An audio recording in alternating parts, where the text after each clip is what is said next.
Hello friend, welcome to my YouTube channel Like Zone. आज हम लोग सॉल्व करने वाले हैं pair of linear equation in two variable का एनसीईआरटी का सॉल्यूशन। ठीक है ना, हम लोग करेंगे एनसीईआरटी का सॉल्यूशन करेंगे। जो एक्सरसाइज देखिए, फर्स्ट एक्सरसाइज क्या है, एक्सरसाइज 3.1, इसका हम लोग सॉल्यूशन करेंगे। अब देखिए, इससे पहले आपको आपका कॉन्सेप्ट क्लियर होना चाहिए इस चैप्टर का। मान लीजिए अगर आपको कॉन्सेप्ट क्लियर ना हो आपका इस चैप्टर का, तो फिर कैसे सॉल्व कर पाएंगे एक्सरसाइज। ठीक है ना, तो उसके लिए चिंता करने की जरूरत नहीं है। मैंने इसके कंसेप्ट पर एक वीडियो डाला है। ठीक है ना, इस वीडियो को देखने से पहले आप क्या कीजिए, इस वीडियो का पूरा कंसेप्ट पढ़िए पहले जाकर। ठीक है ना, उस वीडियो को मैंने रिकॉर्ड करके डाल दिया है, उसको पहले आप लोग जाइए देखिए, फिर इस वीडियो को देखिएगा। एनसीईआरटी का टोटल सॉल्यूशन समझ में आएगा। इसमें हम लोग यही करने वाले हैं। ठीक है ना, बस एनसीईआरटी का सॉल्यूशन करने वाले हैं। तो आइए स्टार्ट करते हैं। यहाँ पर बुक है मेरे पास, इसी से हम लोग करेंगे। देखिए, सबसे पहला काम क्या है आपका कि आप लोग अपना बुक निकाल लीजिए। ठीक है ना, और कॉपी पेन लेकर बैठिए और बुक लेकर बैठिए। क्वेश्चन जैसे हम यहाँ पर पढ़ेंगे, आप लोग भी मेरे साथ ही क्वेश्चन को पढ़िएगा। ठीक है ना, और फिर से खुद से करने की कोशिश कीजिएगा।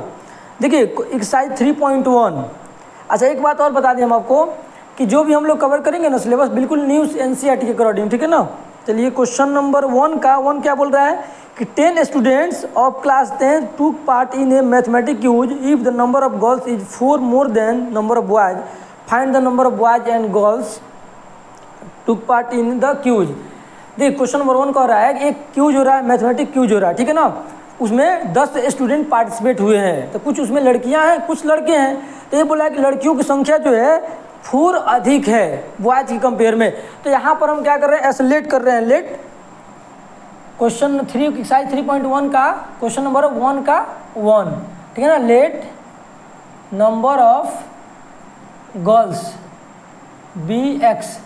लड़कियों की संख्या कितना मान लीजिए आप, x मान लीजिए। ठीक है ना, एंड नंबर ऑफ बॉयज, अब बॉयज कितना हो जाएगा y। ठीक है ना, नंबर ऑफ बॉयज कितना मानना है आपको, y मानना है।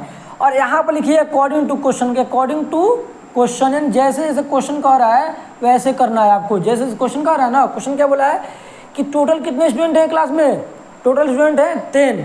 ठीक है ना, तो इसका मतलब क्या हो जाएगा आपका x plus y equal to कितना हो गया 10। इक्वेशन 1 तैयार हो गया। ठीक है ना। अच्छा, उसके बाद क्या करना है आपको, फिर बोला है क्वेश्चन में बोला है कि number of girls is 4 more than number of boys, यानी लड़कियों की संख्या 4 अधिक है बॉयज की कंपेयर में।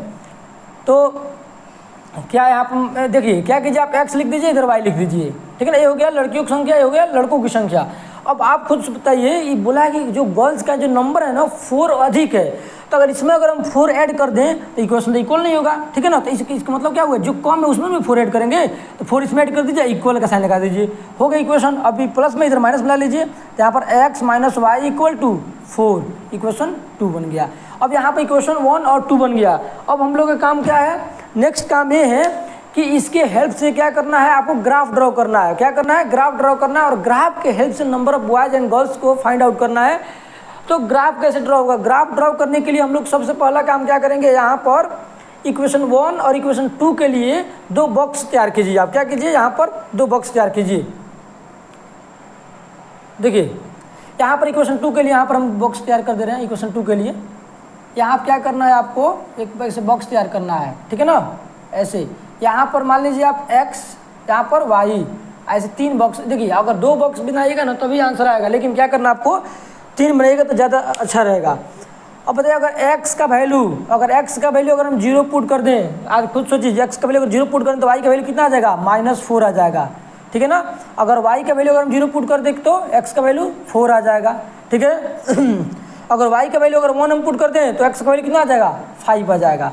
ठीक है ना, तो ये हो गया इक्वेशन 2 के लिए। इक्वेशन 2 के लिए हम यहाँ पर बॉक्स बना दिए। ठीक है ना, अब क्या करना है आपको, इक्वेशन 1 के लिए भी बनाना, तो ऊपर हम बना रहे हैं। ठीक है ना, इक्वेशन 1 के लिए, इसके लिए हम यहाँ पर ऊपर बना दे रहे हैं। आपको ऐसे बॉक्स बनाना है। ठीक है ना, चलिए बॉक्स बना दे रहे हैं। यहाँ पर लिखिए x, यहाँ पर लिखिए y, और 3 बॉक्स। अब क्या करना, x का वैल्यू सोचिए, यहाँ पर x का वैल्यू अगर हम क्या ले रहे हैं, चलिए 5 लेते हैं। x का वैल्यू 5 ले रहे हैं, तो y का वैल्यू कितना हो जाएगा, 5 हो जाएगा। तो यहाँ पर 5 पुट कर दीजिए। x का वैल्यू अगर हम 4 रखेंगे तो y का वैल्यू 6 हो जाएगा। ठीक है ना। अच्छा, x का वैल्यू अगर हम रख रहे हैं 3, तो y का वैल्यू कितना हो जाएगा, 7। तो ये तो हो गया आपका इक्वेशन 1 और 2 के हेल्प से क्या हम निकाल दिए, बॉक्स तैयार कर लिए। अब इसी के हेल्प से ग्राफ ड्रॉ करेंगे, और ग्राफ जब से हम लोग ड्रॉ करेंगे तो नंबर ऑफ गर्ल्स और बॉयज निकल जाएगा, ठीक है ना। अच्छा, अभी हम लोग क्या पढ़ रहे हैं, लीनियर इक्वेशन टू वेरिएबल। तो आप जब कॉन्सेप्ट पढ़िएगा ना, जो हम वीडियो रिकॉर्ड करके डाले हैं कॉन्सेप्ट वाला, तो उसमें हम आपको पूरा बताए हैं कि पेयर ऑफ लीनियर इक्वेशन को सॉल्व करने का कई सारा मेथड होता है, जैसे कि graphical method, substitution method, elimination method, cross multiplication method, उन सभी को हमने डिस्कस किया उसमें, ठीक है ना। तो यहाँ पर आपको बोला है क्वेश्चन में ग्राफिकली आपको आंसर निकालना है, ग्राफिकल मेथड से निकालना है। तो आइए ग्राफ यहाँ पर ड्रॉ करते हैं, हम जल्दी से ग्राफ ड्रॉ कर लेते हैं।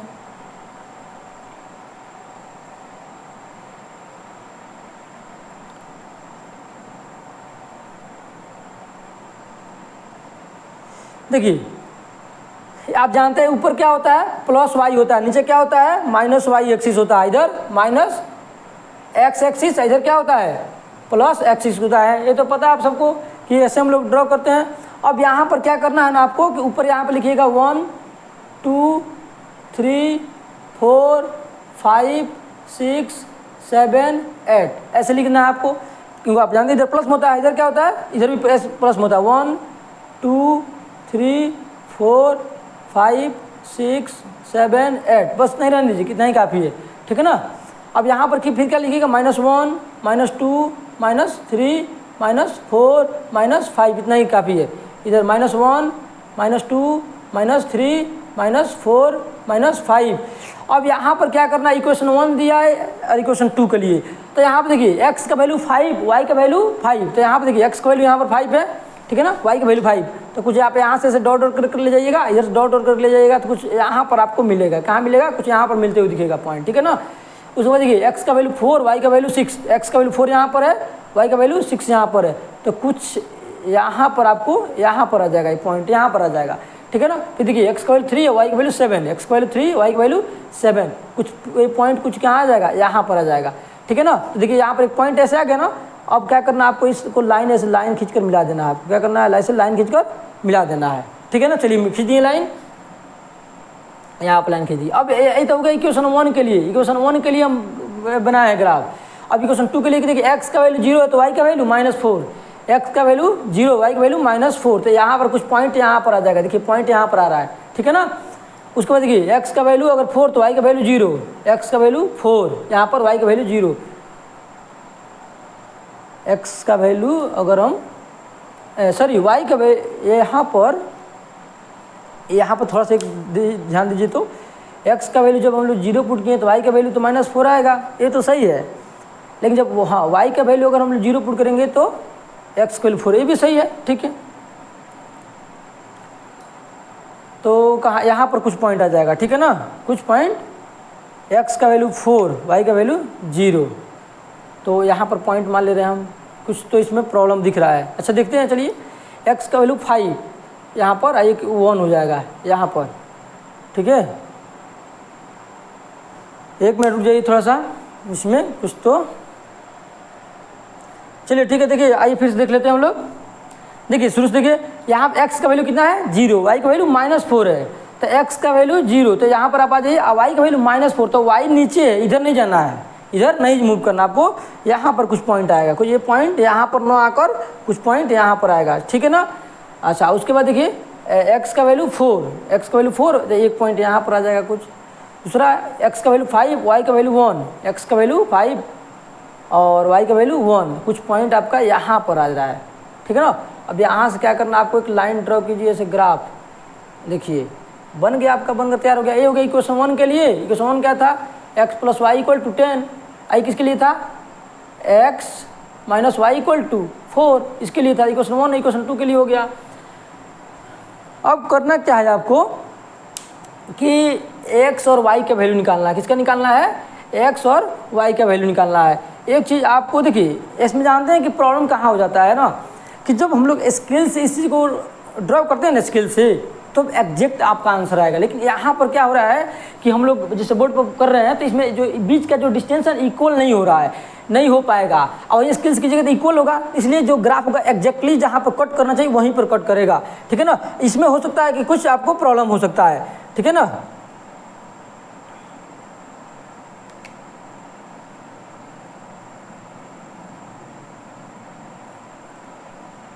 देखिए अब यहाँ पर ग्राफ देखिएगा ना, तो यहाँ पर इसको हम थोड़ा सही किए हैं, ठीक है ना, क्योंकि एग्जैक्ट डिस्टेंस इक्वल नहीं है इसीलिए।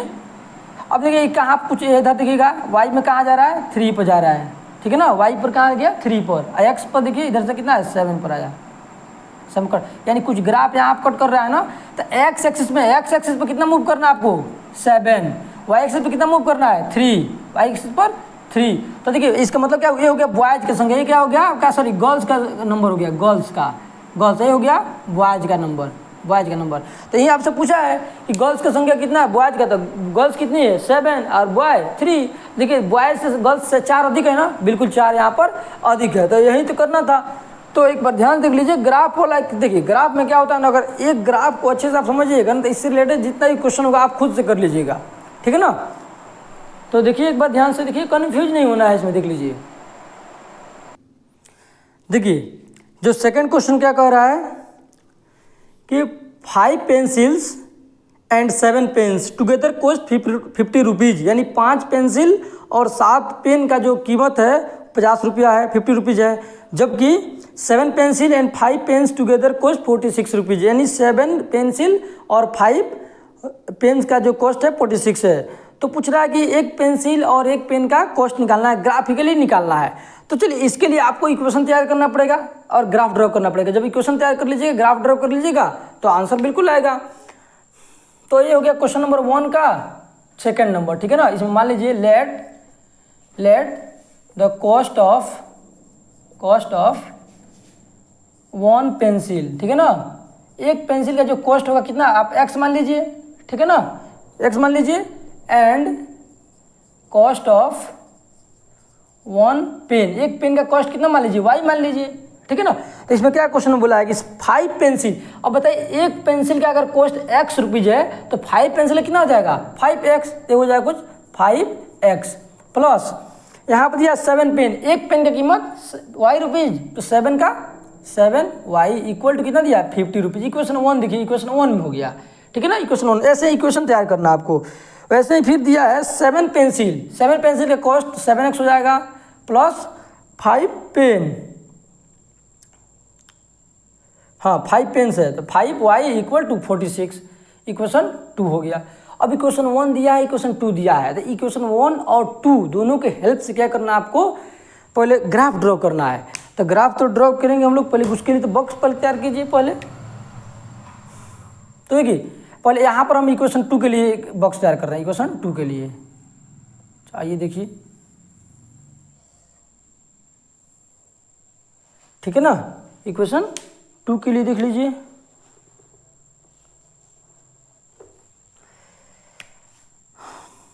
यहाँ पर लिख लीजिए x, यहाँ पर लिख लीजिए y, ठीक है। अब यहाँ पर क्या करना है आपको, सोचना है कि किसका वैल्यू हम लोग पुट करें कि एग्जैक्ट वैल्यू आ सके और ग्राफ ड्रॉ करने में प्रॉब्लम ना हो। तो यहाँ पर थोड़ा सोचिए आप, अगर x का वैल्यू अगर 0 रखिएगा तो y का वैल्यू कुछ पॉइंट में चला जाएगा, ठीक है ना, कुछ पॉइंट में चला जाएगा।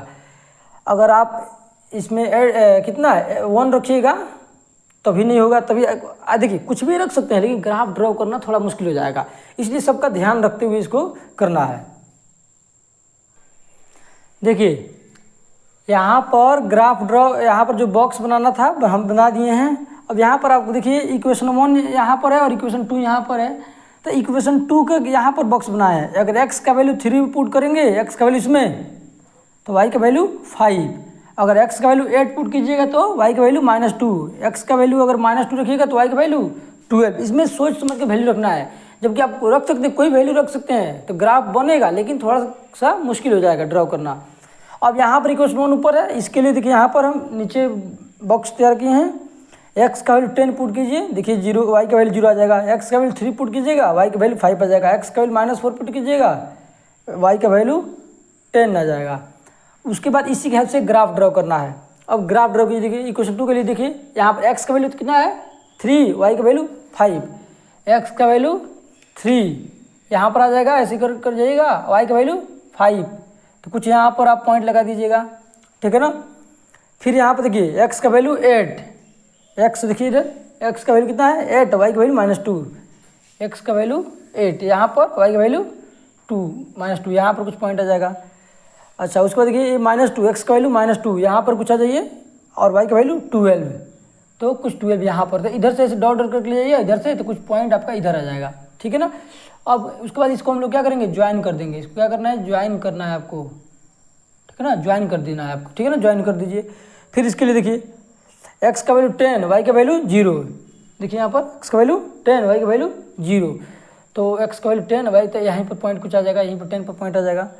x का वैल्यू 3, y का वैल्यू 5, x का वैल्यू 3, y का वैल्यू 5, एक यानी कुछ यहीं पर पॉइंट आएगा। और फिर x का वैल्यू -4 है, y का वैल्यू 10 है, -4 यहाँ पर और y का वैल्यू 10 यहाँ पर, कुछ पॉइंट इधर आ जाएगा, इसी के आसपास पॉइंट आ जाएगा, ठीक है ना, इधर आ जाएगा। अब क्या करना है आपको, फिर इस लाइन को ऐसे होते हुए ज्वाइन करना है आपको, ऐसे देखिए यहाँ पर थोड़ा देख लीजिएगा, यहाँ से लाइन ड्रॉ कीजिए, ऐसे होते हुए लाइन कुछ ऐसे चला जाएगा, हो गया ना।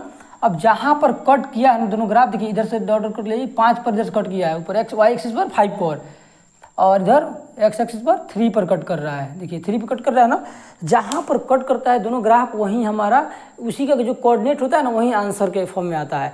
तो y में कितने कट किया, y पर 5, x में 3, ठीक है ना 3। तब यहाँ पर देखिए हम लोग क्या ऊपर एज्यूम किए हैं, 1 पेंसिल का कॉस्ट ₹1, x का वैल्यू 3 आया है, ठीक है ना। तो ये हो गया आपका 1 पेंसिल का कॉस्ट, ये हो गया 1 पेंसिल का कॉस्ट, 1 पेंसिल का कॉस्ट हो गया। अब y का वैल्यू क्या माने, 5, ठीक है ना। तो y का वैल्यू कितना, सॉरी y पेंसिल का वैल्यू हम लोग क्या माने, पेंसिल का तो x है, पेन का y, ठीक है ना। तो y का वैल्यू 5 आया, तो एक्चुअल में ये हो गया पेन का कॉस्ट हो गया। तो इससे क्या समझ में आया आपको कि एक पेन और एक पेंसिल का जो कॉस्ट निकल गया, ठीक है ना। तो एक ग्राफ हेल्प से निकला है।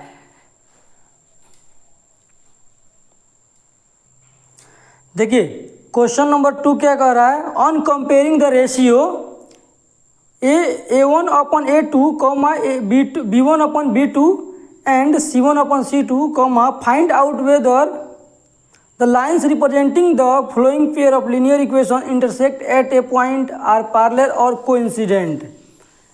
देखिए इसमें क्या करना है, आपको बताना है, रेशियो को कंपेयर करना है, ठीक है ना, रेशियो को कंपेयर करना है और बताना है कि जो ग्राफ होगा वो एक पॉइंट इंटरसेक्ट करेगा या ग्राफ पैरेलल होगा, ठीक है ना, या कोइंसिडेंट करेगा, ये सब बताना है। तो इसके लिए यहाँ पर क्वेश्चन नंबर 2 का देखिए, क्वेश्चन नंबर 2 में देखिएगा तो 3 क्वेश्चन दिया हुआ है, क्वेश्चन 1 2 3। तो क्वेश्चन 1 को यहाँ पर हम लिखे हैं, चलिए कंपेयर करते हैं हम लोग। अब देखिए यहाँ पर जो x के साथ रहता है ना, जो x का, उसको हम लोग क्या बोलते हैं, a1 का वैल्यू। तो a1 का वैल्यू कितना दिया है, 5, a1 का वैल्यू कितना दिया है 5। जो y के साथ रहता है क्या बोलते हैं हम लोग, b1 का वैल्यू बोलते हैं। तो b1 का वैल्यू कितना दिया है, -4, ठीक है ना। और जो अकेले रहता है उसको क्या बोलते हैं, c1 का वैल्यू। तो c1 का वैल्यू कितना दिया है 8। अभी क्वेश्चन नंबर 1 को हम बता रहे हैं, ठीक है ना। तो a1 b1 c1 का वैल्यू निकल गया। वैसे ही इसमें देखिए इक्वेशन 1 था, इक्वेशन 2 था। तो इक्वेशन 2 में जो x के साथ रहता है उसको क्या बोलते हैं हम लोग, a2 का वैल्यू। तो a2 का वैल्यू कितना दिया है 7। जो y के साथ रहता है उसका b2 का वैल्यू, तो b2 का वैल्यू कितना दिया है 6। और जो अकेले रहता है उसको c2 का वैल्यू कितना दिया है, -9 दिया है, ठीक है ना। अब यहाँ पर हम सब कुछ लिख लिए। अब क्या करना है आपको, a1/a2 का वैल्यू निकालना है, ठीक है ना। a1 कितना दिया है 5 लिखिए, ठीक है ना। b1 a2 का वैल्यू 7, कितना आ गया 5/7।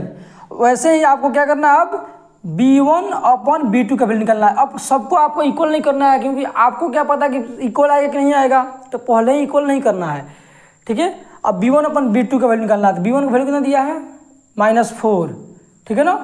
और b2 का वैल्यू कितना दिया है 6। चलिए कट भी सकता है, काट भी सकते हैं आप। उसके बाद c1/c2 का वैल्यू निकालना है। तो c1 का वैल्यू कितना दिया है 8 और इसका वैल्यू -9। अब बताइए ये दोनों वैल्यू आपस में इक्वल है क्या, a1/a2 b1/b2 इक्वल है क्या? देखिए बिल्कुल इक्वल नहीं है, किसी भी एंगल से इक्वल नहीं है। तो कुछ ऐसा आपको आया ना, a1/a2 not equal to b1/b2 आया।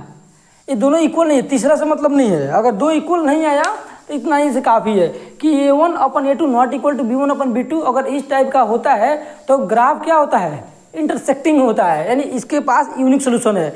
अगर आपको कंसेप्ट नहीं पता है तो सबसे पहले जो लेक्चर 1 है वो कंसेप्ट जाकर पहले देखिए, तब ये और अच्छे समझ में आएगा, क्योंकि इन सभी चीज़ों को वहाँ पर हमने डिस्कस किया है।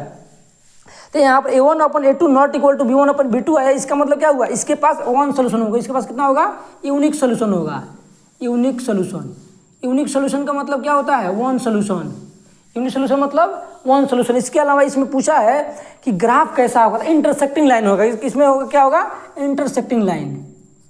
Intersecting line, intersecting line graph बनेगा, ठीक है ना। इंटरसेक्टिंग लाइन का ग्राफ बनेगा। इसमें देखिए, चलिए अब इसको ये तो हो गया क्वेश्चन नंबर 1 2 का 1, ठीक है ना। अब देखिए इसमें जो x इक्वेशन 1 इक्वेशन 2, इक्वेशन 1 में हम सबको 1 1 मानते हैं, इक्वेशन 2 में सबको 2 2 मानते हैं, ठीक है ना। तो इसमें देखिए a1 का वैल्यू कितना हो जाएगा? 9, b1 का वैल्यू कितना हो जाएगा? 3, c1 का वैल्यू कितना हो जाएगा? 12। इसमें a2 का वैल्यू 18 हो जाएगा, b2 का वैल्यू 6 हो जाएगा और c2 का वैल्यू कितना हो जाएगा? यहाँ पर कितना है? 24 है, 24 लिख लीजिए। अब यहाँ पर सबका वैल्यू अलग अलग, ऐसे ही करना है आपको, स्टेप बाय स्टेप करना है, क्योंकि सीबीएसई क्या खोजता है? स्टेप पर मार्किंग देता है, ठीक है ना। पूरा स्टेप बाय स्टेप सॉल्व करना है आपको। तो आपको क्या करना है? आप निकालना है a1/a2 का वैल्यू निकालिए, a1/a2 का वैल्यू निकालिए। थोड़ा इधर लिख लेते हैं, a1/a2 का वैल्यू। तो a1 का वैल्यू कितना दिया है? 9 अपन a2 का वैल्यू 18, कॉमा b1/b2 का वैल्यू, देखिए इक्वल नहीं लगा रहे हैं, कॉमा लगाना है, इक्वल नहीं लगा देना है आपको। कितना है b1 का वैल्यू? 3, इसका वैल्यू 6, ठीक है ना। c1/c2 का वैल्यू निकालिए, कितना दिया है इसका? 12, इसका वैल्यू 24। अगर आपको क्या दिख रहा है कि सब इक्वल है? हाँ बिल्कुल सब इक्वल है, बिल्कुल सब का सब इक्वल है, क्योंकि देखिए ये 9/18 है, इसको कैंसिल कीजिएगा तो क्या हो जाएगा? कुछ आ जाएगा 1/2, ये 3/6, इसको कैंसिल कीजिए तो आ जाएगा 1/2, इसको आप कैंसिल कीजिएगा कितना आ जाएगा? 1/2, यानी सब के सब इक्वल है। क्या है? सब के सब इक्वल है। a1/a2 equal to b1/b2 equal to c1/c2, सब आपस में इक्वल है। अब आप कुछ लोग कहेंगे कैसे इक्वल है? अरे अब इसलिए इक्वल है, आप 9/18 है तो कैंसिल कीजिएगा, 9 1 9, 9 2 18, कितना आएगा? 1/2 आ जाएगा। इसको कैंसिल कीजिए 1/2 आ जाएगा, इसको भी कैंसिल कीजिए 1/2 आ जाएगा। तो बताइए अगर सभी इक्वल होता है तो इसको क्या बोलते हैं? इसके पास इन्फाइनेटली मेनी सोल्यूशन होता है, इन्फाइनेटली मेनी सोल्यूशन होता है। इसके अलावा इसका ग्राफ कैसा हो? कोइंसिडेंट ग्राफ इसमें बनता है, ठीक है ना। तो पहला पॉइंट इसमें क्या लिखिएगा? इनफाइनाइट सोल्यूशन होगा, इसके बाद इनफाइनाइट सोल्यूशन होगा, ठीक है ना। सेकेंड पॉइंट क्या इसमें बताइएगा कि कोइंसिडेंट ग्राफ बनता है, कोइंसिडेंट लाइन लिख दीजिए, इसमें कोइंसिडेंट लाइन बनता है, ठीक है ना। अब आइए क्वेश्चन नंबर 3 पर। आपको बिल्कुल समझ में आ रहा होगा कि इसमें कुछ मुश्किल चीज़ नहीं है, ठीक है ना, कुछ मुश्किल चीज़ नहीं है। देखिए एक बार इसको। अब आइए इसको सॉल्व करते हैं। देखिए सब वैसे ही करना है। a1 का वैल्यू कितना हो जाएगा? जो x के साथ है उसका a1 का वैल्यू कितना है? 6। b1 का वैल्यू कितना है? -3। एक चीज़ और बता दें आपको, यहाँ पर माइनस है तो माइनस लेना है, ये नहीं सोचना है कि भाई माइनस है तो छोड़ दे, नहीं, साइन को लेकर चलना है, प्लस को नहीं लिया जाता है लेकिन माइनस को जरूर कंसिडर किया जाता है। यहाँ पर c1 का वैल्यू कितना हो जाएगा? 10। उसे इक्वेशन 2 में a2 का वैल्यू कितना हो जाएगा? 2 और b2 का वैल्यू -1। यहाँ पर सिर्फ -y है, इसका मतलब हुआ -1 है b2 का। और यहाँ पर c2 का वैल्यू कितना हो गया? 9। अब क्या करना है आपको? a1/a2 का वैल्यू निकालना है, a1/a2 का वैल्यू निकालना है। तो a1/a2, a1 का वैल्यू कितना दिया है? 6/2, a2 का वैल्यू 2, कॉमा b1/b2 का वैल्यू निकालना है। b1 का वैल्यू कितना दिया है? -3, b1 का वैल्यू -3 और इसका b2 का वैल्यू -1। माइनस से माइनस तो कैंसिल हो जाएगा, यहाँ पे सिर्फ क्या बचेगा? 3 बचेगा, ठीक है ना। इसमें c1/c2 का वैल्यू निकालना है। c1 का वैल्यू कितना दिया है? यहाँ पर देखिए 10 और यहाँ पर c2 का वैल्यू 9। अब यहाँ पर आपको एक चीज़ दिख रहा होगा कि ये दोनों आपस में इक्वल है। दोनों क्या इक्वल है? कैसे? देखिए यहाँ पर 6/2 है ना, देखिए काटिए कैसे, 2 × 2 2 3 6, x का मतलब a1/a2 का वैल्यू कितना आ जाएगा? 3 आ जाएगा, सिर्फ 3/1 आ जाएगा। कितना आ जाएगा? 3/1। आइए 3/1 है ही, इन दोनों आपस में इक्वल है, ये इक्वल नहीं है। तो इसको हम ऐसे लिख सकते हैं कि a1/a2 equal to b1/b2 not equal to c1/c2। अब बताइए अगर ये आपस में इक्वल होता है, थर्ड के इक्वल नहीं होता है तो क्या होता है? इसके पैरेलल लाइन बनता है, पैरेलल ग्राफ बनता है और उसके अलावा इसके पास कोई सोल्यूशन नहीं था। फर्स्ट पॉइंट लिखिएगा नो सोल्यूशन। इसका क्या होता है? नो सोल्यूशन, नो सोल्यूशन होता है, ठीक है ना। और एक इसमें क्या होता है? पैरेलल लाइन आपको बनेगा, पैरेलल लाइन बनेगा। तो यही है सोल्यूशन। क्वेश्चन नंबर 2 का ये रहा सोल्यूशन, ठीक है ना। एक बार ध्यान से देख लीजिए आप, एक बार ध्यान से देख लेना है आपको, ठीक है ना। देख लीजिए, हम हट जा रहे हैं, ठीक है।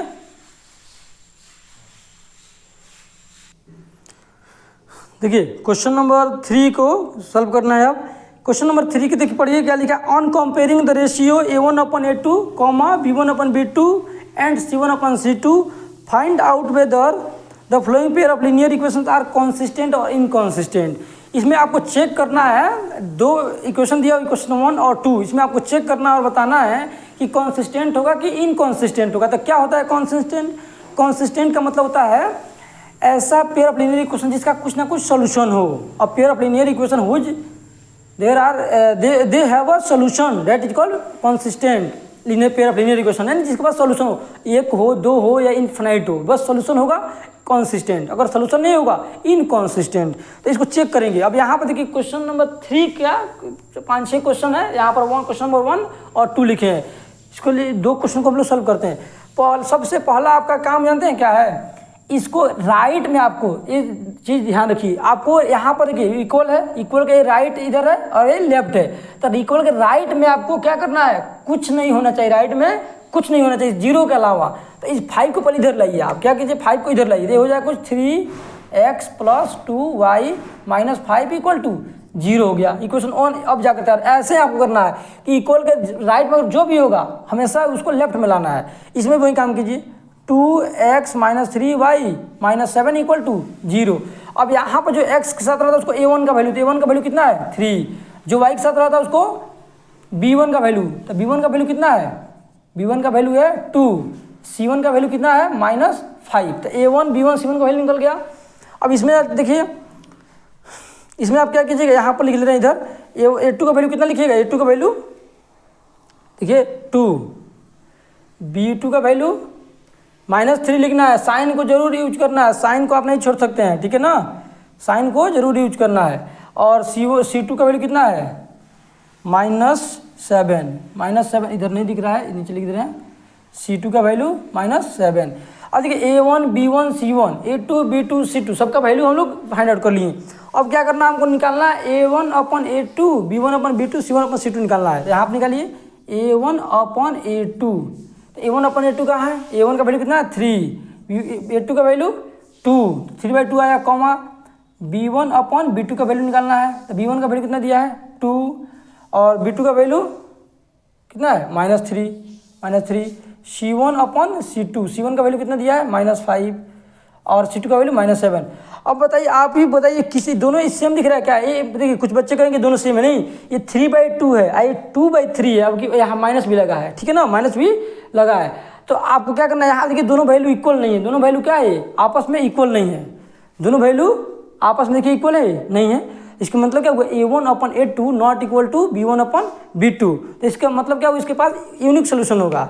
कुछ ऐसे बना a1/a2 not equal to b1/b2, ठीक है ना, a1/a2 not equal to b1/b2 बना। तो इसके पास क्या हो जाएगा unique solution. Unique solution, unique solution मतलब कॉन्सिस्टेंट, यानी कुछ तो सोल्यूशन है ना, कॉन्सिस्टेंट हो गया ये कॉन्सिस्टेंट। इसमें आपको बताना था कॉन्सिस्टेंट होगा कि इनकॉन्सिस्टेंट होगा, ठीक है ना, आपको बताना था कि कॉन्सिस्टेंट होगा कि अगर सॉल्यूशन होगा, एक हो, दो हो, 1000 हो, कुछ से उससे मतलब नहीं है। अगर सॉल्यूशन होगा तो कॉन्सिस्टेंट, सॉल्यूशन नहीं होगा तो इनकॉन्सिस्टेंट। तो ये हो गया आपका कॉन्सिस्टेंट है। इसको भी आइए चेक कर लेते हैं। तो इसमें वही काम करेंगे, राइट में कुछ नहीं रखना है, सबको लेफ्ट में लाना है उठाकर। तो ये हो गया 2x - 3y - 8 = 0। तो यहाँ a1 का वैल्यू कितना हो जाएगा 2, b1 का वैल्यू कितना हो जाएगा -3, c1 का वैल्यू कितना हो जाएगा -8। माइनस जरूर लगाना है, माइनस नहीं छोड़ सकते हैं आप, ठीक है ना। इसमें वही काम कीजिए 4x - 6y, आप प्लस में इधर माइनस में आ जाएगा -9 = 0। तो a2 का वैल्यू कितना हो जाएगा 4, b2 का वैल्यू कितना हो जाएगा -6 और c2 का वैल्यू कितना हो जाएगा -9। यानी a1 b1 c1 का वैल्यू a2 b2 c2 का वैल्यू निकल गया। और हम क्या करेंगे a1/a2 निकालना है, a1/a2 निकालना है, ठीक है। तो यहाँ पर क्या कर रहे हैं, देखिए a1/a2, तो a1 का वैल्यू कितना दिया है 2, a2 का वैल्यू कितना दिया है 4, तो ये कुछ आ गया 2/4। अब यहाँ पर निकालना है b1/b2 का, बीच में इक्वल नहीं लगाना है क्योंकि अभी तो पता ही नहीं है ना कि इक्वल सब इक्वल एक नहीं है, तो इसलिए अलग अलग करना है। तो b1 का वैल्यू कितना दिया है -3, b2 का वैल्यू कितना दिया है इधर देखिए यहाँ पर है -6, ठीक है ना। c1/c2 का वैल्यू निकालिए, c1 का वैल्यू कितना दिया है -8 है, -8 लिखिए, c2 का वैल्यू 9। अब देखिए यहाँ पर क्या क्या इक्वल हो रहा है, यहाँ पर देखिए 2/3 है, ये 2/3 है। 2/3 का मतलब क्या होता है कि 1/2, 1/2, ये माइनस माइनस कैंसिल हो जाएगा और 3/6 से जो काटिए कितना जाएगा 1/2, ये भी 1/2 आएगा। आप काट कर देखिए 1/2, ठीक है ना, ये भी 1/2 आएगा और लेकिन ए इसके इक्वल नहीं होगा। तो इसका मतलब क्या हुआ कि A1/A2 equal to B1/B2 but not equal to C1/C2, ठीक है ना। तो यहाँ पर लिखिए सर, हम लिख सकते हैं A1/A2 not equal to B1/B2 not equal to C1/C2, कुछ ऐसे आ रहा है। A1/A2 equal to B1/B2 not equal to C1/C2 हो गया। अब यहाँ पर जब ऐसा फॉर्मेट आपको दिखता है, इसका मतलब क्या हुआ, इसके पास नो सोल्यूशन है। और जब नो सोल्यूशन होगा तो ग्राफ तो उसको हम लोग बोलेंगे पेयर ऑफ लीनियर इक्वेशन को इनकॉन्सिस्टेंट। तो यहाँ पर कुछ ऐसे फॉर्मेट बनेगा, तो इसके जो ऊपर लिख दे रहे हैं हम, तो इसमें क्या होगा इसका होगा नो सोल्यूशन, नीचे जगह नहीं है इसलिए हम ऊपर लिख रहे हैं, क्या हो जाएगा नो सोल्यूशन। और जब नो सोल्यूशन होगा तो इसको बोलते हैं इनकॉन्सिस्टेंट, इनकॉन्सिस्टेंट हो गए। देखिए क्वेश्चन नंबर 3 का 1 और 2 है, तो ऐसे ही करना है जितने की क्वेश्चन कैसे भी रहे, लेकिन आपको क्या करना है क्वेश्चन 1 और 2 तैयार करना है। फिर ABC का वैल्यू लिखिए, फिर उसको फॉर्मेट में चेंज करने की कोशिश कीजिए कि भाई किस फॉर्मेट पर वो बैठ रहा है, ठीक है ना। उसके अकॉर्डिंग कॉन्सिस्टेंट इनकॉन्सिस्टेंट हम लोग बता सकते हैं आराम से। एक बार देखिए इसको, देखिए क्वेश्चन नंबर 3 का हम 3 ले लिए हैं। अब इसको सॉल्व करते हैं। सबसे पहला क्या आपका काम क्या है, इसको स्टैंडर्ड फॉर्म में चेंज कीजिए। किस में चेंज करना है, स्टैंडर्ड फॉर्म में चेंज करना है।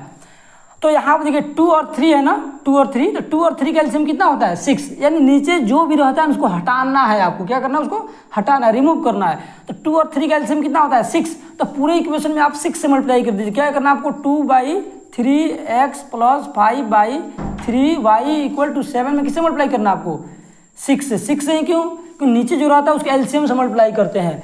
तो अब देखिए 2/3 को जब 6 के साथ मल्टीप्लाई कीजिए कितना आ जाएगा, इधर करके दिखा रहे हैं आपको। 2/3 को मल्टीप्लाई करना है 6 का, देखिए 2/3 है ना, x है, इसको मल्टीप्लाई किसके साथ करना है 6 है ना, बाहर तो पूरे इक्वेशन में 6 से मल्टीप्लाई करना है। देखिए 3 1 जा 3, 3 2 जा 6, 2 2 जा 4, यानी 4x आ गया।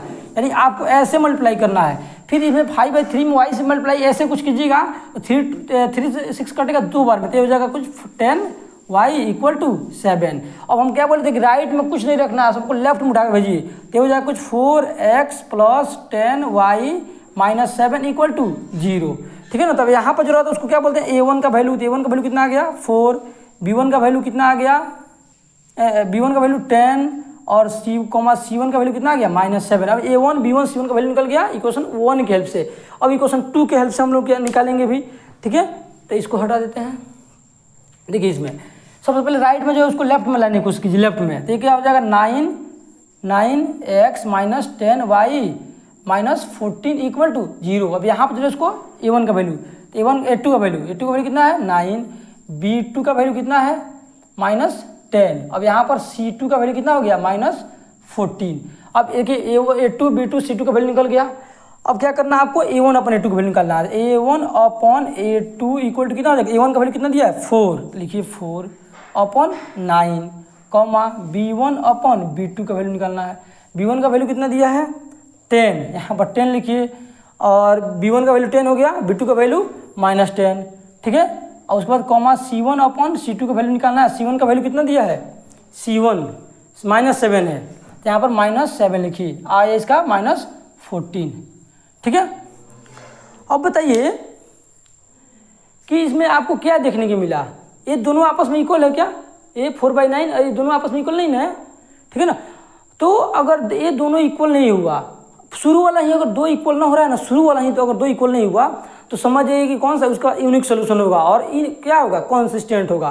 तो यहाँ देखिए ये दोनों आपस में ये भी नहीं, कोई इक्वल नहीं, आप खुद देख सकते हैं। ये माइनस माइनस कटेगा तो ये आ जाएगा 1/2, ठीक है ना, ये हो जाएगा 1 -1, ठीक है ना, ये आ जाएगा। तो 4/9 नहीं है, तो मतलब ये दोनों आपस में इक्वल नहीं है। आप खुद देखिए ध्यान से कि क्या ये दोनों आपस में इक्वल है क्या, नहीं है। A1/A2 नॉट इक्वल टू है B1/B2। इसका मतलब क्या हुआ कि इसके पास यूनिक सोल्यूशन होगा, 1 सोल्यूशन होगा, so it will be consistent. इसके पास यूनिक सोल्यूशन होगा, यहाँ पर लिख रहे हैं यूनिक सोल्यूशन। यूनिक सोल्यूशन मतलब 1 सोल्यूशन, ठीक है ना। जब 1 सोल्यूशन होगा तो कॉन्सिस्टेंट होगा, यही तो बताना था, कॉन्सिस्टेंट होगा कि इनकॉन्सिस्टेंट होगा। तो ये भी चलिए हो गया। देखिए क्वेश्चन नंबर 4, 3 का ही 4। अब यहाँ पर क्या बोले, हम बार बार बोल रहे हैं राइट में कुछ नहीं रखना, उसको उठाकर लेफ्ट में डालिए और इधर 0 कर दीजिए। तो ये कुछ बन जाएगा 5x - 3y - 11 equal to 0। Equation 1 equation 2 अलग अलग लिखे हैं ताकि क्लियर हो, ठीक है ना, कोई प्रॉब्लम ना हो। तो a1 का वैल्यू कितना आ गया 5, कॉमा b1 का वैल्यू कितना आ गया, देखिए जो x के साथ उसको a1 और y के साथ b1 -3, कॉमा c1 का वैल्यू कितना आ गया -11। अब इसमें आ जाइए, इसमें देखिए इसमें भी उसको यही करना है, उसको भी क्या करना है, इसको इधर कीजिए। तो -10x + 6y, अब -22 है राइट में, लेफ्ट में आएगा तो +22 हो जाएगा इक्वल टू 0, क्योंकि राइट में कुछ रखना ही नहीं है, राइट में आपको कुछ नहीं रखना है, ठीक है ना। तो a2 का वैल्यू कितना आ जाएगा -10, ठीक है ना, -10, कॉमा b2 का वैल्यू कितना आ जाएगा 6 प्लस में, और c2 का वैल्यू कितना आ जाएगा, देखिए +22, इतना तो समझ में आ गया, सबका वैल्यू देखिए निकल गया। यही करना आपको, देखिए सबका ABC का वैल्यू निकाल लीजिएगा ना तो आगे करना आसान हो जाएगा। अब क्या करना हमको निकालना है a1/a2। तो a1/a1 का वैल्यू कितना दिया है, देखिए 5 दिया है ना यहाँ पर, a2 का वैल्यू कितना दिया है -10, ठीक है ना, कॉमा b1/b2, b1 का वैल्यू कितना दिया है -3, ठीक है ना, और b1 का b2 का वैल्यू 6, कॉमा c1/c2, c1 का वैल्यू कितना दिया -11 और इसका वैल्यू 22। देखिए अगर इसको चलिए एक बार इसको कैंसिल करके लिख लेते हैं, और इसको कैंसिल करिए कितना हो जाएगा 5 -1/2 होगा ना, -1/2 के कांच के देखिएगा -1/2 हो जाएगा, ठीक है ना। इसको भी आप कैंसिल करके देखिएगा, ये भी -1/2 ही आएगा, इसको -3/6 को, इसको आप कैंसिल कीजिएगा तब ये भी आ जाएगा -1/2, यानी सब -1/2 आ गया, सबका वैल्यू -1/2 आ गया, यानी क्या हुआ आपस में सब इक्वल है, सब क्या है इक्वल है, ठीक है ना।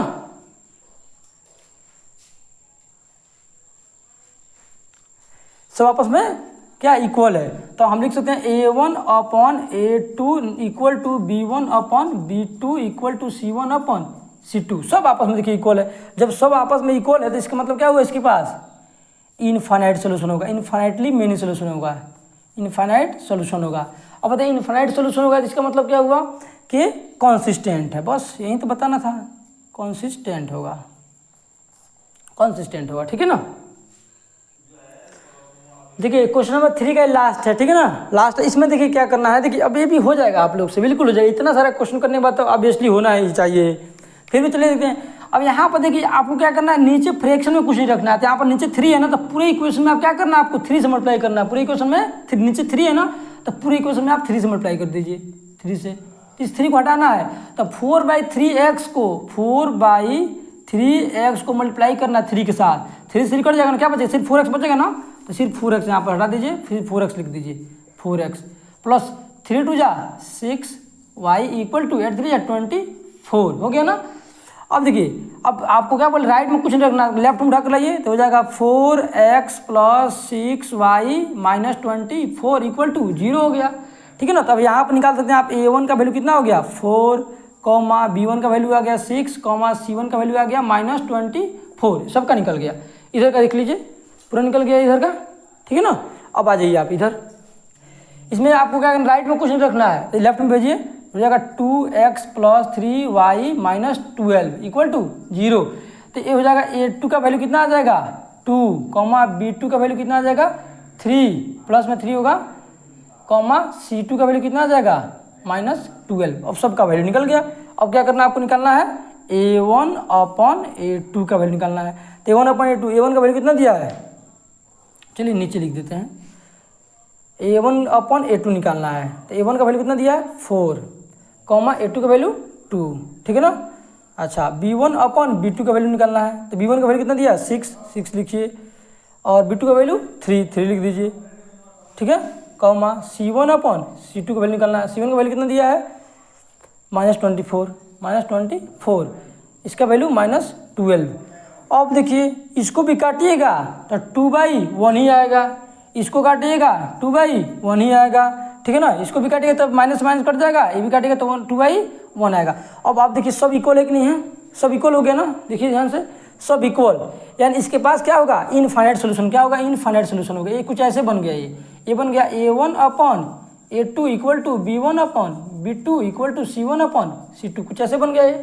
जब इक्वल हो गया तो इसके बाद इनफाइनाइट सोल्यूशन होगा, इनफाइनाइट सोल्यूशन होगा। इनफाइनाइट सोल्यूशन मतलब कॉन्सिस्टेंट होगा, तो लिख दे कॉन्सिस्टेंट होगा, ठीक है ना। देख लीजिए, देखिए एक बात बता दें हम आपको कि क्वेश्चन नंबर एनसीईआरटी के जो एक्सरसाइज 3.1 है, उसका जब क्वेश्चन नंबर आप 4 देखिएगा ना, तो इसमें क्या बोला है, which of the following pair of linear equation are consistent और inconsistent, if consistent obtain the solution graphically. यानी क्वेश्चन बोल रहा है क्वेश्चन नंबर 4 में कि आपको क्या करना है, चेक करना है कॉन्सिस्टेंट होगा कि इनकॉन्सिस्टेंट होगा। अगर कॉन्सिस्टेंट है तो इसका मतलब उसके पास सॉल्यूशन है, तो ग्राफिकली उसका सॉल्यूशन निकालिए। तो जैसे अभी हम लोग क्वेश्चन नंबर 3 किए हैं ना, बिल्कुल वैसे ही आपको कॉन्सिस्टेंट चेक करना है कि भाई कॉन्सिस्टेंट है कि इनकॉन्सिस्टेंट, चेक कर लीजिए। जब चेक हो जाएगा कि हाँ कॉन्सिस्टेंट है, तो ग्राफ के हेल्प से, जैसे क्वेश्चन नंबर 1 जैसे हम लोग कर रहे थे ना, ग्राफ ड्रॉ कर रहे थे, वैसे ही ग्राफ ड्रॉ करके इसका सॉल्यूशन निकालना है, ठीक है। अब चलिए क्वेश्चन नंबर 5 आपको बताएंगे, ठीक है ना। क्वेश्चन नंबर 5 देखिए क्या लिखा है, क्वेश्चन नंबर 5 ध्यान से पढ़िए, इसलिए क्वेश्चन नंबर 4 आपके लिए छोड़ रहे हैं, 5 ध्यान से देखिए। बोल रहा है half the perimeter of a rectangular garden, ठीक है ना। रेक्टेंगुलर गार्डन, इसका हाफ पेरीमीटर जो है, whose length is 4 more than its width is 36 metre, यानी हाफ पेरीमीटर दिया 36, आज का लेंथ है वो 4 अधिक है उसका विड्थ के कंपेयर में, ठीक है। तो बोला है कि डायमेंशन ऑफ द गार्डन निकालिए, तो यानी इसका लेंथ ब्रीथ हम लोग कुछ एज्यूम कर लेते हैं, ठीक है ना। इसका लेंथ ब्रीथ देखिए, तो इसमें क्या करना है आपको, हम मान ले रहे हैं यहाँ पर क्वेश्चन नंबर 5 देखिए, इसमें मान लीजिए जैसे लेट इसका जो विड्थ है WITDH, विड्थ जो है विड्थ B, आप मान लीजिए B है, क्या है B है। इसका लेंथ जो है, जो लेंथ BL, इसका विड्थ जो है B मान लीजिए, लेंथ L मान लीजिए। अब यहाँ पर लिखना है आपको according to question, according to question. Question क्या है, जैसे क्वेश्चन कर रहा है वैसे लिखिए। अब यहाँ पर आप लिख लीजिए L और यहाँ पर लिख लीजिए B। तो इसमें क्या बोला है कि जो लेंथ है वो 4 अधिक है। ये जो लेंथ देखिए क्वेश्चन में क्या बोला है कि जो लेंथ 4 अधिक है, और बताइए जो अधिक है उसी में अगर हम 4 ऐड कर दें तो इक्वेशन इक्वल कैसे होगा, नहीं इक्वल होगा। ये 4 अधिक है तो इसमें इसका मतलब इसमें 4 ऐड करना पड़ेगा आप, तब जाकर ये इक्वल होगा। तो ये प्लस में इधर आएंगे तो माइनस में, तो यहाँ पर हो जाएगा L minus B equal to 4, इसको इक्वेशन 1 मान लीजिए, इसको इक्वेशन 1 मानना है। उसके बाद फिर इसमें ये भी तो बोला था half the perimeter of rectangular garden, half the perimeter, यानी यहाँ पर लिखना है पेरीमीटर। इसका पेरीमीटर क्या करना है आपको, हाफ करना है। हाफ मतलब 2 से डिवाइड कर दीजिए, उसी का वैल्यू कितना दिया है, 36 दिया है। कितना दिया है, 36 दिया है यहाँ पर, ठीक है ना। अब पेरीमीटर का फॉर्मूला क्या होता है, 2 × L + B, ठीक है ना, अपॉन 2 तो है 2 रहने दीजिए, इक्वल टू 36। अब 2 से 2 कट जाएगा ना, 2 से 2 कैंसिल हो जाएगा। अब यहाँ पे बोला था हाफ पेरीमीटर, इसलिए पेरीमीटर को 2 से हम क्या किए हैं, डिवाइड कर दिए। हाफ पेरीमीटर बोला इसलिए 2 से इसको डिवाइड कर दिए, तो 2 से 2 कैंसिल हो गया। L + B का वैल्यू कितना आ गया, 36। तो यहाँ पर हम लिख दे रहे हैं इधर अब लाकर कि आ गया L + B equal to 36, equation 2 आ गया, इक्वेशन 2। अब देखिए इक्वेशन 1 आ गया, इक्वेशन 2 आ गया। तो आपको करना क्या है, इस क्वेश्चन में आपको ये नहीं बताया है, आपको ये बिल्कुल नहीं बताया कि ग्राफिकली सॉल्व करना है कि आपको एलिमिनेशन मेथड से सॉल्व करना है। तो आपका मन जैसे मन करे वैसे सॉल्व कर सकते हैं, ठीक है ना। देख लीजिए एक बार, जैसे आपको सॉल्व करना है कर लीजिए। यहाँ दिया L - B का वैल्यू 4, L + B का वैल्यू 36 दिया है। चलिए हम लोग एलिमिनेशन मेथड से करते हैं, जल्दी हो जाए, क्योंकि क्वेश्चन में आपको नहीं बोला है कि ग्राफिकली करना है। एक बार देख लीजिए आप भी, इसमें कहीं नहीं बोला है कि किस मेथड से आपको करना है। तो यहाँ पे L- कितना दिया, देखिए L - B का वैल्यू 4 दिया है और L + B का वैल्यू 36। अब क्या करना है इसको, देखिए -B + B, तो क्या कैंसिल हो जाएगा, आई हो जाएगा L कितना हो जाएगा, 2L इक्वल टू ये हो जाएगा 40। अब 2 मल्टीप्लाई में तो डिवाइड में जाएगा, तो L का वैल्यू कितना आ गया, 40/2, यानी L का वैल्यू आ गया 20। L का वैल्यू देखिए 20 आ गया। तो किसी इक्वेशन में पुट कर दीजिए, B का वैल्यू आ जाएगा, ठीक है ना। तो यहाँ पर देखिए L + B इक्वल टू कितना, 36 था ना पहले से, 36। अब L का वैल्यू 20 रख दीजिए यहाँ पर, 20 + B इक्वल टू 36, 20 प्लस मतलब माइनस भेजिए, तो B इक्वल टू आ गया 36 - 20, B इक्वल टू आ गया 16। तो L और B, यही तो बोला डायमेंशन निकालिए, L और B का वैल्यू निकालना था। ठीक है ना। तो निकल गया एल और बी का वैल्यू निकल गया। देख लीजिए ध्यान से, देखने में हो सकता है कि प्रॉब्लम हो रहा होगा, थोड़ा सा लाइट का प्रॉब्लम है इसलिए। देखिए क्वेश्चन नंबर 6, क्वेश्चन नंबर 6 में जब आप देखिएगा ना, क्वेश्चन नंबर 6 को लेकर आप पढ़िएगा तो आपको उसमें क्या मिलेगा। देखिए पढ़िए उसको, बुक निकालिए। Given the linear equation 2x + 3y - 8 = 0, then write another linear equation in two variables such that the geometrical representation of the pair so formed is। यानी यहाँ पर आपको क्या करना है, दिया हुआ एक इक्वेशन दिया हुआ है और इसी इक्वेशन के हेल्प से आपको एक और इक्वेशन, आप जानते हैं linear pair of linear equation into variable 2 equation होता है। इक्वेशन 1 दिया हुआ है और इक्वेशन 2 निकालना है, इसी के हेल्प से निकालना है। और इस प्रकार निकालना है ताकि इंटरसेक्टिंग लाइन बनाए, एक बार पैरेलल लाइन बनाए और एक बार कोइंसिडेंट लाइन बनाए, एक बार अलग अलग बनाए, ठीक है ना।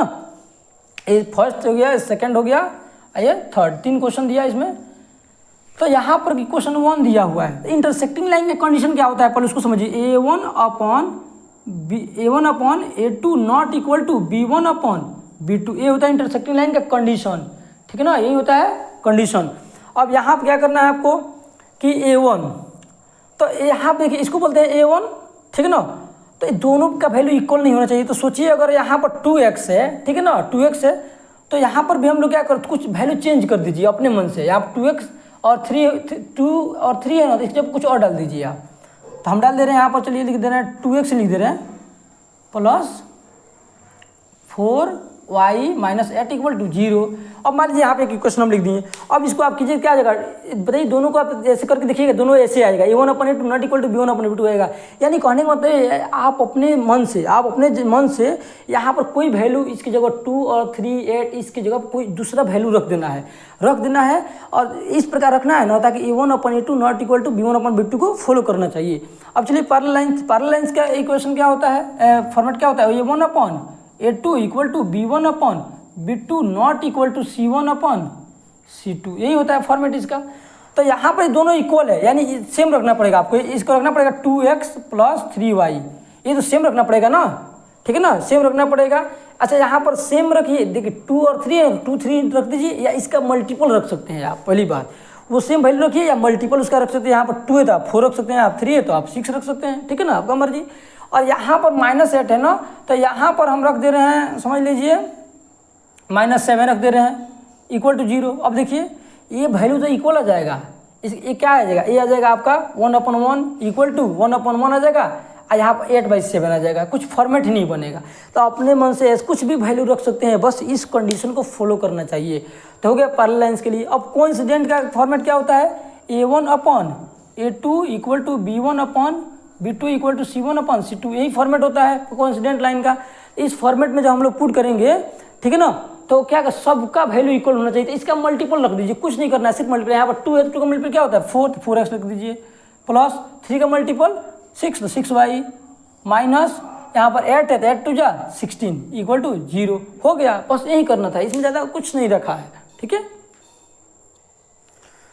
देखिए क्वेश्चन नंबर 7 को देखिए, क्वेश्चन नंबर 7 में क्या बोल रहा है, draw the graph of the equation x - y + 1 equal to 0 and 3x + 2y - 12 equal to 0। Determine the coordinate of the vertices of the triangle form by the lines these lines and x axis and set the triangular region। अब देखिए यहाँ पर क्या बोल रहा है, यहाँ पे इक्वेशन दिया हुआ है, 2 इक्वेशन दिया हुआ है। इक्वेशन यहाँ पर पहले लिख लिए ताकि टाइम वेस्ट ना हो ज़्यादा, इसलिए पहले लिख लिए इसको। यहाँ पर देखिए इक्वेशन 1 दिया हुआ है, ठीक है ना, ये हो गया इक्वेशन 1, ये हो गया इक्वेशन 2, 2 इक्वेशन दिया हुआ है। इसी दोनों इक्वेशन के हेल्प से बोला है ग्राफ ड्रॉ कीजिए। इक्वेशन 1 के हेल्प से हम बॉक्स बना दिए हैं और इक्वेशन 2 के हेल्प से बॉक्स बना दिए कि x का वैल्यू 1 रखिए, y का वैल्यू 2 आ जाएगा। यहाँ पर आप क्या कीजिए, y का वैल्यू 0 पुट कर दीजिए, x का वैल्यू -1 आ जाएगा, x का वैल्यू 0 पुट कीजिए, y का वैल्यू 1 आ जाएगा। ऐसे आपको पुट करना है, देखिए वैल्यू, और यहाँ पर इक्वेशन 1 और 2 के लिए बॉक्स तैयार हो गया। अब इस बॉक्स के हेल्प से क्या करेंगे, हम ग्राफ ड्रॉ करेंगे। आज जब ग्राफ बनकर तैयार होगा ना, ठीक है ना, ये ग्राफ जब बनकर तैयार होगा तो इसमें एक ट्रायंगल बनेगा। उसी ट्रायंगल का जो वर्टिसेस होता है ना, उसका कोऑर्डिनेट बताना है। तो आइए देखते हैं ड्रॉ करके। यहाँ देखिए x का वैल्यू 1 और y का वैल्यू 2, तो x का वैल्यू 1 और y का वैल्यू 2, कुछ पॉइंट यहाँ पर आ जाएगा, कुछ पॉइंट यहाँ पर आ जा रहा है। यहाँ पर देखिए x का वैल्यू -1 और 0, तो कुछ पॉइंट यहाँ पर आ जा रहा है। ठीक है ना। एक्स का 1, वाई का, देखिए एक्स का वैल्यू 0, वाई का वैल्यू 1, तो यहाँ पर कुछ पॉइंट यहाँ पर आ गया, ठीक है ना, कुछ पॉइंट यहाँ पर आ गया। अब यहाँ पर क्या कर, आपको दिख रहा होगा कुछ, यहाँ पर एक लाइन ड्रॉ कर दीजिए। अब क्या करना है आपको, एक लाइन ड्रॉ करना है, कुछ ऐसे हो जाएगा ये किसका, इसका है, ठीक है ना, x minus y plus 1 equal to 0, इसका हो गया। इस लाइन का यहाँ पर हम ग्राफ ड्रॉ कर दिए। अब इसका देखिए x का वैल्यू 0, वाई का वैल्यू 6, x का वैल्यू 0 इधर, वाई का वैल्यू 6, कुछ यहाँ पर ये पॉइंट कुछ यहाँ पर आ जाएगा, ठीक है। उसके बाद देखिए यहाँ पर x का वैल्यू 4, वाई का वैल्यू 0, x का वैल्यू 4, कुछ पॉइंट इधर आ गया। x का वैल्यू 2, वाई का वैल्यू 3, x का वैल्यू 2 यहाँ पर, वाई का वैल्यू कितना है 3 है, तो कुछ यहाँ पर आना चाहिए, ठीक है ना। x का वैल्यू देखिए 2 इधर, वाई का वैल्यू 3, कुछ यहाँ पर, तो एक पॉइंट यहाँ पर आया, एक पॉइंट यहाँ पर, एक पॉइंट यहाँ पर। आपको क्या करना है, इसके हेल्प से एक ऐसे लाइन खींच देना है, इसको ज्वाइन करना है। तो ये किसका ग्राफ हो गया, 3x का, 3x plus 2y minus 12 equal to 0। अब यहाँ पर आपको क्या बोला है, ये बता रहा है कि जो x एक्सिस, देखिए ना, देखिए x एक्सिस नीचे है, तो x एक्सिस यहाँ पर आपको हो सकता है ना दिख रहा होगा इस पॉइंट पर, ठीक है ना। देखिए क्या लिखा हुआ है, दिख रहा होगा, ठीक है ना। तो ये हो गया x एक्सिस, ये हो गया दोनों लाइन। अब इस दोनों लाइन, ये वाला लाइन और ये वाला लाइन और x एक्सिस, इसके हेल्प से एक ट्रायंगल बन रहा है ना। आप देखिए इस ट्रायंगल ऐसे, कुछ ये वाला ट्रायंगल। अब इस ट्रायंगल को शेड करना है, तो कुछ हम यहाँ पर दूसरे कलर से शेड करते हैं ताकि दिखाई दे। इस देखिए यहाँ पर ट्रायंगल बन रहा है, ये वाला ट्रायंगल, ये वाला ट्रायंगल बन रहा है ना, ये ट्रायंगल को शेड हम कर दिए, यहाँ पे ट्रायंगल बन रहा है। अब क्या करना है आपको, इस ट्रायंगल का कोऑर्डिनेट बताना है। तो हम इसका मान लेते हैं, इसके यहाँ पर a, यहाँ पर b और यहाँ पर मान लेते हैं c। तो a का कोऑर्डिनेट क्या होगा, a का कोऑर्डिनेट क्या होगा, a का कोऑर्डिनेट क्या होगा, a देखिए a कितना, x में कितना गया है 2, y में 3, तो हो जाएगा 2,3। अब b का निकालिए, b का कोऑर्डिनेट, तो x में कितना गया है -1, y में कितना गया है 0, -1,0। अब कोऑर्डिनेट c का निकालना, c यहाँ पर है ना, तो c का निकालना है आपको, ठीक है ना। c का कोऑर्डिनेट दिखने में शायद थोड़ा प्रॉब्लम हो रहा होगा, देखिए यहाँ पर c का कोऑर्डिनेट निकालना है आपको, c का, तो c का वैल्यू कितना दिया है, देखिए x में 4 गया है, अब y में 0, तो ये हो गया कोऑर्डिनेट। बस यही बताना था आपको। अगर आप चाहें तो एरिया भी निकाल सकते हैं, ठीक है ना, आप चाहें तो एरिया भी निकाल सकते हैं इसका, और कोऑर्डिनेट वगैरह निकालना था। तो देखिए एक्सरसाइज ये हो गया, एक्सरसाइज 3.1, ठीक है ना, एक्सरसाइज 3.1 कंप्लीट हो गया। अब क्या करना हम लोग, एक्सरसाइज उसके जो नेक्स्ट एक्सरसाइज है 3.2, उसको भी हम लोग कवर करेंगे। इसको देख लीजिए एक बार, ठीक है। लाइट के प्रॉब्लम है, अभी लाइट चली गई इसलिए थोड़ा सा दिखाई नहीं दे रहा होगा। और उसके बाद एक्सरसाइज जो 3.2 है, उसके बाद हम लोग नेक्स्ट वीडियो में कवर करेंगे। इसमें बस 3.1 हो गया। चलिए, थैंक यू।